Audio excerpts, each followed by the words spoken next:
شروع اللہ تبارک و تعالی کے نام سے جو بڑا مہربان نہایت رحم کرنے والا ہے۔ محترم بھائیوں اور بہنوں، ایک تسبیح بتا رہا ہوں۔ روزانہ نماز عصر کے بعد یہ تسبیح پڑھیں۔ اگر آسمان سے بارش مانگیں گے تو برس پڑے گی، اگر دشمنوں پر فتح مانگیں گے تو انشاءاللہ مل جائے گی، اگر رزق مانگیں گے تو رزق کے خزانے کھل جائیں گے، شفا مانگیں گے تو شفا مل جائے گی۔ آج کا وظیفہ محترم ناظرین، نماز عصر کے بعد ایک ایسی تسبیح پڑھنے کا وظیفہ ہے کہ اگر آپ یہ تسبیح پڑھ کر جو بھی دعا مانگیں گے، آپ کی وہ دعا انشاءاللہ ضرور قبول ہوگی۔ اگر آپ کی کوئی بھی حاجات ہیں، خواہشات ہیں، انشاءاللہ وہ بھی پوری ہوں گی، اور یہ تسبیح پڑھنے پر اگر آپ آسمان سے بارش مانگیں گے، اللہ تبارک و تعالی رحمت کی بارش برسائے گا۔ اگر دشمن پر فتح مانگیں گے تو دشمن زیر ہو جائے گا، اگر آپ رزق مانگیں گے تو اللہ تعالی رزق کے ایسے خزانے کھول دے گا اور آپ کو وہاں سے رزق عطا فرمائے گا جہاں سے آپ کے وہم و گمان میں بھی نہیں ہوگا۔ یہ تسبیح پڑھنے سے بیماروں کو شفا مل جاتی ہے۔ یہ اللہ تعالیٰ کی بے حد پسندیدہ تسبیح ہے، اور عصر کی نماز کے بعد پڑھنے سے اس کے فضائل اور بھی بڑھ جاتے ہیں۔ ناظرین محترم، کیا آپ نے زندگی میں کبھی ایسا لمحہ محسوس کیا ہے کہ جب دل کے اندر بے چینی، آنکھوں کے اندر آنسو اور سینے کا بوجھ ایک ساتھ نکلنے کو تڑپ رہا ہو، جب آپ کے سامنے راستے بند ہو جائیں، دروازے مقفل ہو جائیں اور دعائیں جیسے آسمان تک پہنچنے سے پہلے ہی لوٹ آئیں؟ ایسے وقت میں انسان سوچتا ہے کہ شاید اب کوئی سہارا نہیں رہا، لیکن اللہ کے خزانوں میں کبھی کمی نہیں آتی۔ وہ رب جو کن کہتا ہے تو ناممکن کو ممکن بنا دیتا ہے۔ اس نے قرآن میں اور اپنے محبوب صلی اللہ علیہ وسلم کی زبان مبارک سے ہمیں ایسے ایسے اعمال سکھائے ہیں جو پہاڑ جیسی مشکلات کو لمحوں میں ختم کر دیتے ہیں، اور آج آپ کو ایسا ہی راز، ایسی ہی طاقتور تسبیح بتا رہا ہوں۔ لیکن اس سے پہلے تمام بہن بھائیوں کو آگاہ کرنا چاہوں گا کہ جن بہن بھائیوں نے درخواست کی تھی کہ خصوصی اجتماعی دعا میں ان کا نام لے کر ان کے لیے ان کی پریشانی کے حل کے لیے دعا کی جائے، الحمدللہ ان تمام بہنوں اور بھائیوں کا نام لے کر خصوصی اجتماعی دعا میں دعا کروائی گئی ہے۔ مزید جو میرے بہن بھائی یہ چاہیں کہ ان کا نام لے کر خصوصی اجتماعی دعا میں خصوصی دعا کروائی جائے، وہ اپنا نام نیچے کمنٹ باکس میں لکھ سکتے ہیں۔ انشاءاللہ تمام بہنوں اور بھائیوں کے لیے ان کے مشکلات کے حل کے لیے ان کا نام لے کر دعا کروائی جائے گی۔ تو بھائیوں اور بہنوں، میں بتا رہا تھا کہ ایک ایسی تسبیح ہے، ایک ایسا وظیفہ ہے جس کی تاثیر کا تصور بھی آپ کے رونگٹے کھڑے کر دے گا۔ یہ وظیفہ کوئی عام ذکر نہیں ہے، بلکہ یہ قرآن مجید کی ایک چھوٹی سی سورت ہے جس کا وزن الفاظ میں چھوٹا ہے مگر معنی میں زمین اور آسمان سے بھی بڑا ہے۔ سورۃ الاخلاص، جسے ہم سب بچپن سے سنتے آئے ہیں، نماز میں پڑھتے آئے ہیں، بچوں کو یاد کرواتے آئے ہیں، لیکن شاید آج تک اس کی اصل روحانی طاقت سے ہم واقف نہیں ہوئے ہیں۔ یہ وہ صورت ہے بھائیوں اور بہنوں جو توحید کا اعلان کرتی ہے، اللہ کی یکتائی کا اعلان کرتی ہے، اور مومن کے دل میں اللہ کی محبت کو مضبوط کرنے والی ہے۔ ذرا تصور کریں، آپ عصر کی نماز ادا کر کے مسنون اذکار کے بعد بیٹھتے ہیں اور پھر سورۃ الاخلاص کی مخصوص تسبیح کو پڑھنا شروع کر دیتے ہیں۔ جیسے ہی آپ قل هو اللہ احد کی پہلی صدا لگاتے ہیں، آپ کے دل کی دھڑکن بدلنے لگتی ہے اور آپ کو محسوس ہوتا ہے کہ کوئی غیبی سکون آپ کے اندر اتر رہا ہے، جیسے فرشتے آپ کے ارد گرد اتر آئے ہیں۔ آپ کا یقین مضبوط ہونے لگتا ہے کہ اب دعا قبولیت کے دروازے پر دستک دے چکی ہے۔ یہ صرف میرا یا آپ کا خیال نہیں ہے، بلکہ اس عمل کے بارے میں قرآن و حدیث میں ایسی بشارتیں موجود ہیں کہ اگر آپ بارش مانگیں تو آسمان سے برسے گی، دشمن پر فتح مانگیں تو اللہ کی مدد نازل ہوگی، رزق کی دعا کریں تو زمین اور آسمان کے خزانے کھل جائیں گے، اور اگر شفا مانگیں تو وہ رب شفا دینے والا آپ کی بیماری کو ایسے مٹا دے گا جیسے وہ کبھی تھی ہی نہیں۔ حضرت محمد صلی اللہ علیہ وسلم نے سورۃ الاخلاص کے بارے میں بیان فرمایا ہے کہ یہ قرآن کے 1/3 کے برابر ہے۔ اس کا مطلب ہے کہ اس کی فضیلت اور ثواب اتنا عظیم ہے کہ گویا آپ نے قرآن مجید کا 1/3 حصہ پڑھ لیا ہو۔ پھر سوچئے کہ جب آپ اسے ایک مخصوص تعداد میں ایک خاص وقت پر اور پورے یقین اور اخلاص کے ساتھ پڑھتے ہیں تو اس کے اثرات کیسے ہوں گے۔ میں نے بزرگوں اور علماء کرام سے ایسے واقعات سنے ہیں جن میں لوگوں کی زندگیاں بدل گئیں۔ قرضوں کے بوجھ تلے لوگ ایک ہفتے میں آزاد ہو گئے، لا علاج مریض صحت مند ہو گئے، دشمن کمزور پڑ گئے، اور وہ لوگ جو برسوں سے اولاد کے لیے ترس رہے تھے اللہ نے انہیں اولاد کی خوشخبری دی، اور یہ سب اسی تسبیح، اسی صورت کی برکت سے ہوا ہے۔ لیکن شرط یہ ہے کہ اسے یقین، محبت اور پابندی سے پڑھا جائے۔ عصر کا وقت روحانی طور پر بھی خاص اہمیت رکھتا ہے۔ دن کے اختتام پر جب فرشتے دن بھر کے اعمال لے کر اللہ کے حضور حاضر ہوتے ہیں، تب آپ کا یہ ذکر، یہ صورت اور آپ کی دعائیں براہ راست آسمان کی طرف جاتی ہیں۔ یہی وہ لمحہ ہے جب اگر آپ کے دل میں کوئی حاجت ہے تو وہ اللہ کے سامنے رکھی جائے اور اس کے دروازے پر دستک دی جائے۔ آج میں آپ کو اسی ذکر کا مکمل طریقہ، اس کے فضائل اور اس سے جڑے قرآنی اور حدیثی دلائل کے ساتھ ساتھ کچھ ایسی مستند واقعات سناؤں گا جو آپ کے دل کو ہلا کر رکھ دیں گے۔ یہ کوئی سنی سنائی بات نہیں ہے بلکہ اللہ کے کلام کی طاقت کا زندہ ثبوت ہیں۔ اگر آپ چاہتے ہیں کہ آپ کی زندگی سے تنگ دستی، بیماری، دشمنی، مایوسی ہمیشہ ہمیشہ کے لیے ختم ہو جائے، اگر آپ چاہتے ہیں کہ آپ کی دعائیں بغیر رکاوٹ کے عرش تک پہنچیں، اور اگر آپ چاہتے ہیں کہ آپ کے دل میں اللہ کی محبت اور یقین کا چراغ ہمیشہ روشن رہے، تو بھائیوں اور بہنوں، جو راز آپ کو بتانے والا ہوں اچھی طرح سے سمجھنا ہے، انشاءاللہ آپ کی زندگی کو بدل کر رکھ دے گا۔ قرآن مجید کے سمندر میں بے شمار صورتیں اپنی اپنی شان رکھتی ہیں، مگر کچھ صورتیں ایسی ہیں جو اپنے اندر غیر معمولی فضیلت اور طاقت سمیٹے ہوئے ہیں، اور انہی میں سب سے نمایاں اور منفرد صورت ہے سورۃ الاخلاص۔ محض 4 آیات پر مشتمل چھوٹی سی صورت ہے، مگر اتنا عظیم پیغام رکھتی ہے کہ ایمان کی بنیاد کو مضبوط کر دیتی ہے۔ سورۃ الاخلاص میں اللہ تعالیٰ اپنی یکتائی، بے نیازی اور صفات کاملہ کا اعلان فرماتا ہے۔ قل هو اللہ احد اللہ الصمد لم یلد ولم یولد ولم یکن لہ کفوا احد۔ کہہ دو کہ وہ اللہ ایک ہے، اللہ بے نیاز ہے، نہ اس نے کسی کو جنا، نہ وہ جنا گیا، اور نہ کوئی اس کا ہمسر ہے۔ یہ آیات ہمیں اللہ کی صفات توحید کا واضح درس دیتی ہیں۔ یہ صورت ہر طرح کے شرک، وہم اور گمراہی کا خاتمہ کرتی ہے۔ بخاری شریف کی روایت ہے کہ نبی کریم صلی اللہ علیہ وسلم نے فرمایا، قل هو اللہ احد قرآن کے 1/3 کے برابر ہے، اور اس کا مطلب یہ ہے کہ سورۃ الاخلاص کے الفاظ اور مفہوم اس قدر جامع ہیں کہ گویا آپ نے قرآن مجید کا 1/3 حصہ پڑھ لیا ہو۔ حضرت عائشہ رضی اللہ تعالیٰ عنہ بیان کرتی ہیں کہ ایک صحابی ہر نماز میں سورۃ الاخلاص پڑھتے تھے۔ جب لوگوں نے وجہ پوچھی تو انہوں نے کہا کہ یہ سورت رحمان کی صفت بیان کرتی ہے اور مجھے بے حد پسند ہے۔ نبی اکرم صلی اللہ علیہ وسلم نے فرمایا کہ اس کی محبت اسے جنت میں لے جائے گی۔ بھائیوں اور بہنوں، یہ حدیث سکھاتی ہے کہ سورۃ الاخلاص سے محبت کرنا اور اسے کثرت سے پڑھنا جنت کا ذریعہ ہے۔ اسی طرح مسند احمد کی روایت ہے کہ رسول اللہ صلی اللہ علیہ وسلم نے فرمایا کہ جو شخص سورۃ الاخلاص 10 بار پڑھے، اللہ تعالیٰ اس کے لیے جنت میں ایک محل بنائے گا۔ ناظرین، سورۃ الاخلاص کا ورد شیطان اور جادو کے اثرات سے حفاظت کا ایک بہترین اور طاقتور ذریعہ ہے۔ بزرگوں نے اسے صبح و شام کے اذکار میں شامل رکھا ہے۔ علماء کرام اس بات پر متفق ہیں کہ سورۃ الاخلاص نہ صرف عقیدے کی بنیاد کو مضبوط کرتی ہے بلکہ دل میں اللہ کی محبت اور یقین پیدا کرتی ہے۔ امام ابن تیمیہ رحمۃ اللہ علیہ فرماتے ہیں کہ سورۃ الاخلاص مومن کے دل میں ایسا نور پیدا کرتی ہے جو اس کے عقیدے کو ہر قسم کے باطل سے پاک کر دیتا ہے۔ عصر کے بعد یہ سورت پڑھنا خاص تاثیر رکھتا ہے کیونکہ یہ وقت قبولیت دعا کا وقت ہے، اور جب دعا کے ساتھ اللہ کی وحدانیت کا اعلان ہو تو قبولیت کے امکانات کئی گنا بڑھ جاتے ہیں۔ سورۃ الاخلاص مختصر مگر عظیم پیغام رکھنے والی صورت ہے جو مومن کے ایمان کو مضبوط کرتی ہے، اس کے لیے جنت کا دروازہ کھولتی ہے اور اس کی دعاؤں کو قبولیت کی راہ پر ڈال دیتی ہے۔ ناظرین محترم، دن کے 24 گھنٹوں میں 5 ایسے سنہری لمحات ہیں جن میں ایک مومن اپنے رب سے ہم کلام ہوتا ہے، اور ان میں سب سے خاص مقام نماز عصر کو حاصل ہے۔ یہ وہ وقت ہے جب دن اور رات کی ذمہ داریوں والے فرشتے باری بدلتے ہیں، اعمال کا ریکارڈ اللہ کے سامنے پیش ہوتا ہے اور رحمت کے دروازے وسیع ہو جاتے ہیں۔ عصر کا وقت محض نماز کا وقت نہیں ہے بلکہ یہ دن کے اختتام کی ایک خاص گھڑی ہے۔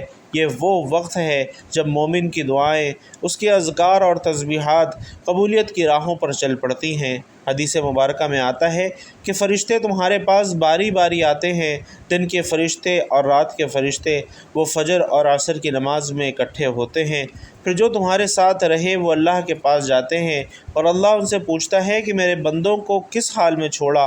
وہ کہتے ہیں ہم نے انہیں نماز پڑھتے ہوئے چھوڑا اور نماز پڑھتے ہوئے پایا۔ یہ حدیث ہمیں بتاتی ہے کہ فجر اور عصر کے اوقات اللہ کی خاص توجہ میں ہوتے ہیں اور اس وقت کیے گئے اذکار اور تسبیحات کی فضیلت کئی گنا بڑھ جاتی ہے۔ قرآن پاک میں اللہ تعالیٰ نے عصر کے وقت کی قسم کھائی ہے، والعصر ان الانسان لفی خسر، یعنی قسم ہے زمانے کی، بے شک انسان خسارے میں ہے۔ اہل تفسیر کے نزدیک یہاں عصر سے مراد وقت کا وہ حصہ بھی ہے جو دن کے اختتام پر آتا ہے، اور اللہ نے اس وقت کی قسم کھا کر اس کی عظمت کو ظاہر کیا ہے۔ حضرت انس رضی اللہ تعالیٰ عنہ روایت بیان کرتے ہیں کہ رسول اللہ صلی اللہ علیہ وسلم نے فرمایا، یہ وہ وقت ہے جس میں دعا رد نہیں ہوتی، اور بہت سے علماء نے وضاحت کی ہے کہ عصر کے بعد سے مغرب کے درمیان کی گھڑیاں دعا کی قبولیت کے لیے خاص ہیں، اسی لیے اولیاء اللہ اس وقت خاص ذکر و اذکار میں مشغول رہتے تھے۔ عصر کے بعد ذکر و اذکار کرنے کا ایک خاص پہلو یہ بھی ہے کہ دن بھر کی مصروفیات کے بعد مومن کا دل ایک بار پھر اللہ کی طرف متوجہ ہو جاتا ہے۔ دن بھر کے گناہوں اور غفلت کے بعد عصر کے وقت کی عبادت دل کو نرم اور روح کو صاف کر دیتی ہے۔ جب دن کے فرشتے جاتے ہیں اور رات کے فرشتے آتے ہیں تو دونوں آپ کے ذکر کی گواہی دیتے ہیں۔ تصور کیجئے اگر اس وقت آپ سورۃ الاخلاص کی تسبیح میں مصروف ہوں تو دونوں فرشتوں کے ریکارڈ میں آپ کا ذکر ثبت ہو جائے گا، اور یہ ایک ایسا اعزاز ہے جو ہر مومن کے لیے سعادت ہے۔ صحابہ کرام عصر کے بعد مسجد میں بیٹھ کر ذکر فرمایا کرتے تھے۔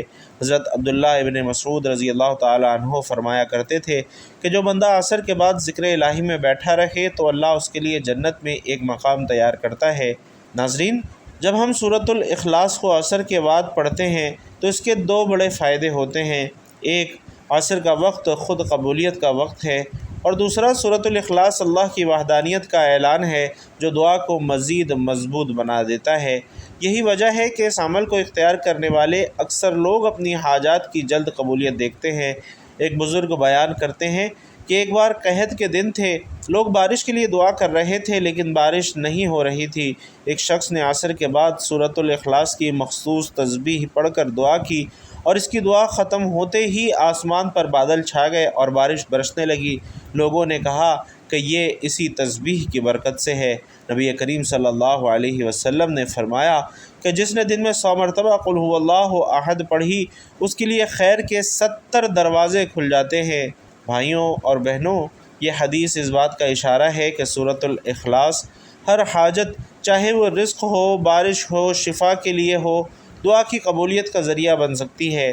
حضرت عائشہ رضی اللہ تعالیٰ عنہا سے روایت ہے کہ جب رسول علیہ السلام بیمار ہوتے تو معوذتین اور سورۃ الاخلاص پڑھ کر اپنے اوپر دم کرتے اور ہاتھ پھیرتے تھے۔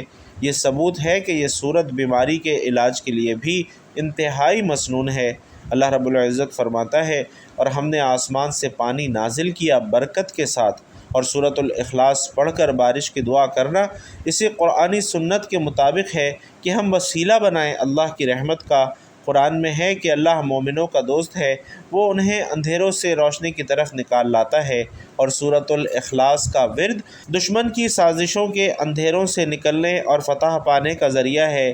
جو اللہ پر بھروسہ کرے وہ اس کے لیے کافی ہے۔ سورۃ الاخلاص اللہ پر توکل کا سب سے بڑا اعلان ہے، اور توکل رزق کے دروازے کھول دیتا ہے۔ ناظرین، دنیا میں بے شمار اذکار اور وظائف ہے، لیکن ان میں سب سے زیادہ مؤثر اور طاقتور وہی ہے جو قرآن اور سنت سے ثابت ہوں اور اللہ کے محبوب بندوں نے انہیں آزمایا ہو۔ سورۃ الاخلاص کی تسبیح انہی منتخب اعمال میں سے ایک ہے۔ یہ محض الفاظ کا مجموعہ نہیں بلکہ ایمان، یقین اور محبت الہی کا اعلان ہے، اور جب اسے عصر کی نماز کے بعد پڑھا جائے تو اس کا اثر کئی گنا بڑھ جاتا ہے۔ سورۃ الاخلاص کو کثرت سے پڑھنے کی فضیلت نبی کریم صلی اللہ علیہ وسلم کی کئی احادیث سے ثابت ہے۔ خاص اوقات میں پڑھنا جیسے فجر یا عصر کے بعد اہل علم کے نزدیک دعاؤں کی قبولیت کے اسباب میں سے ہے۔ یہ وظیفہ دراصل ذکر قلب اور ذکر لسان کا بہترین امتزاج ہے۔ زبان پڑھتی ہے، دل یقین کرتا ہے اور اللہ کا نور انسان کے وجود میں اترتا ہے۔ ہر عمل کی قبولیت کی بنیاد نیت پر ہے، اور رسول اللہ صلی اللہ علیہ وسلم فرماتے ہیں کہ اعمال کا دار و مدار نیتوں پر ہے۔ تو اس وظیفے سے پہلے بھائیوں اور بہنوں دل میں پختہ نیت کریں کہ یہ ذکر صرف اور صرف اللہ کی رضا اور اپنی جائز حاجات کی تکمیل کے لیے ہے، نہ کہ محض آزمائش یا دنیاوی دکھاوے کے لیے ہو۔ وظیفہ شروع کرنے سے پہلے دل میں یہ نیت کریں کہ یا اللہ، میں یہ سورۃ الاخلاص تیری رضا کے لیے پڑھ رہا ہوں اور اپنی حاجت تیرے سامنے رکھ رہا ہوں۔ تو سب سے پہلے آپ نے عصر کی نماز ادا کرنی ہے، اور نماز عصر ادا کرنے کے بعد آپ نے پیارے آقا صلی اللہ علیہ وسلم کی خدمت اقدس میں درود پاک کا نذرانہ پیش کرنا ہے۔ ایک بار خیر و برکت اور ثواب کی نیت سے میرے ساتھ بھی درود پاک پڑھ لیجئے۔ اللہم صلی علی محمد وعلی آل محمد کما صلیت علی ابراہیم وعلی آل ابراہیم انک حمید مجید۔ اللہم بارک علی محمد وعلی آل محمد کما بارکت علی ابراہیم وعلی آل ابراہیم انک حمید مجید۔ درود پاک پڑھنے کے بعد آپ نے ایک تسبیح سورۃ الاخلاص کی پڑھنی ہے۔ بسم اللہ الرحمن الرحیم، قل هو اللہ احد اللہ الصمد لم یلد ولم یولد ولم یکن لہ کفوا احد۔ اور ایک تسبیح یعنی 100 مرتبہ سورۃ الاخلاص پڑھنے کے بعد آپ نے اللہ تبارک و تعالیٰ کے مبارک ناموں کی ایک تسبیح پڑھنی ہے، اور یہ مبارک نام یا وہاب یا رزاق یا کریم ہیں۔ ان 3 ناموں کو ملا کر پڑھیں گے تو ایک شمار ہوگا، اور آپ نے ان 3 ناموں کی بھی ایک تسبیح پڑھنی ہے، یعنی 100 مرتبہ یا وہاب یا رزاق یا کریم کا ورد کرنا ہے۔ یہ 2 تسبیحات پڑھنے کے بعد آپ نے دوبارہ درود پاک پڑھنا ہے، اور درود پاک پڑھنے کے بعد آپ نے 1 مرتبہ سورۃ المزمل کی تلاوت کر لینی ہے۔ ناظرین، یہ وظیفہ پڑھنے کے دوران دل میں اپنی حاجت کا تصور رکھنا ہے۔ جیسے بارش کی دعا مانگ رہے ہیں تو بادلوں کا تصور رکھنا ہے، شفا مانگ رہے ہیں تو صحت مند ہونے کا تصور رکھنا ہے، اور اہل ایمان کا تجربہ ہے کہ اس وظیفے کو مسلسل 7 دن یا 21 دن تک کرنے سے اس کے حیرت انگیز نتائج ظاہر ہوتے ہیں۔ کبھی کبھی پہلے ہی دن دعا کی قبولیت کے آثار ظاہر ہو جاتے ہیں۔ سورۃ الاخلاص کی تسبیح عصر کے بعد ایک مجرب اور روحانی اثر رکھنے والا عمل ہے، بشرطے کہ اسے درست نیت، صحیح طریقے اور مکمل یقین کے ساتھ کیا جائے۔ یہ نہ صرف حاجات پوری کرتا ہے بلکہ ایمان کو بھی مضبوط کرتا ہے۔ وظیفہ مکمل کرنے کے بعد دونوں ہاتھ اٹھا کر عاجزی کے ساتھ دعا کریں، اور دعا میں پہلے اللہ کی حمد و ثنا کریں، پھر نبی کریم صلی اللہ علیہ وسلم پر درود بھیجیں، اور آخر میں اپنی حاجت مانگیں۔ دعا میں یقین رکھیں کہ قبولیت ابھی ہوگی۔ تو ناظرین محترم، یہ تھا سورۃ الاخلاص کی تسبیح کا وہ مبارک عمل جو کہ نہ صرف قرآن و حدیث سے ثابت ہے بلکہ صدیوں سے بزرگان دین کے تجربات اور لاکھوں مسلمانوں کی دعاؤں کی قبولیت کا ذریعہ بھی رہا ہے۔ یہ عمل ہمیں یاد دلاتا ہے کہ اصل طاقت اور اختیار صرف اور صرف اللہ تبارک و تعالیٰ کے پاس ہے۔ وہی بے نیاز ہے، وہی رازق ہے، وہی شافی ہے، وہی دشمنوں پر غالب آنے والا ہے۔ عصر کے بعد کا وقت دل کی سچی نیت اور سورۃ الاخلاص کی تکرار گویا آسمان اور زمین کے درمیان ایک ایسا نورانی پل ہے جس سے دعا سیدھی عرش الہی تک پہنچتی ہے۔ اگر ہم اس وظیفے کو محض ضرورت کے وقت نہیں بلکہ زندگی کا مستقل حصہ بنا لیں تو انشاءاللہ دنیا اور آخرت دونوں میں کامیابی ہماری ہم سفر ہوگی۔